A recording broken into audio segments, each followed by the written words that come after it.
চল আমার অনুমত। বড় মা। হ্যাঁ মা। এখন তো সাহেবদার কফি খাওয়ার সময়, তুমি যদি একটু উনুনটা ছেড়ে দাও আমি তাহলে বানিয়ে নিতে পারি। তার বলতে ও তো আর আমরা বানাতে পারিনি। আমাদের কারুর কপি বানানোই তো তার পছন্দ হয় না। এই, ও বাড়িতে তুই যেমন বানাতিস এখানেও তেমন বানা। এই মেয়েটা কে? প্রথম যেদিন রাস্তায় দেখা হয়েছিল সেদিনও তো এই মেয়েটাই ছিল। এই মেয়েটা সবসময় উজবুকটা সঙ্গে থাকে কেন? ওর কে হয় এই মেয়েটা? আর কেউ কি কফি খাবে? আচ্ছা জ্যোতি, এটিকে এর সাথে তো পরিচয় করিয়ে দিসনি। ও হো হো, তখন ফাংশন ছিল তো তাই আলাপ করে দেওয়া হয়নি। এ হলো দিয়া, লেখাপড়ায় খুব ভালো, কলকাতায় একটা স্কুল মাস্টারি করে। ওই সাহেবের শিষ্য বললেই চলে। সাহেব হলো ওর ভগবান। আর সাহেবেরও দিয়াকে ছাড়া মোটে চলে না। সব এতে দিয়া, সব ব্যাপারে দিয়া।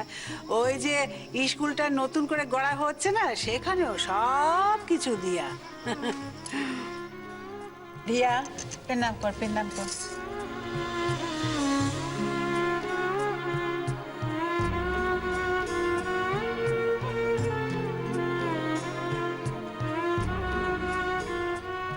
থাক থাক থাক না, দেখি কি লক্ষ্মী মেয়ে।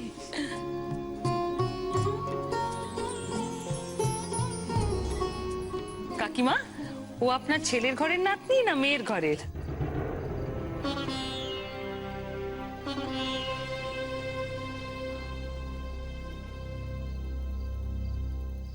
আমি এ বাড়ির কেউ নই।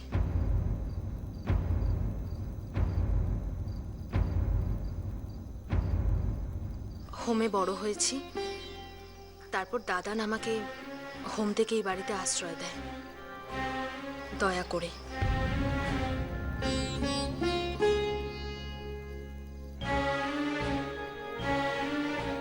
আমার কেউ নেই।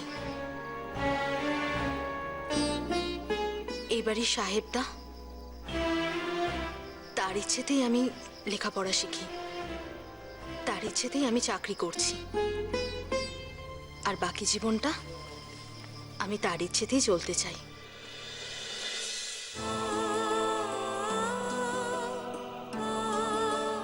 সাহেবদা আমার আদর্শ।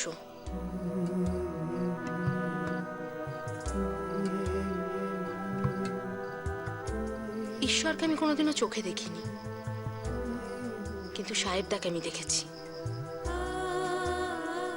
সাহেবদাই আমার ঈশ্বর।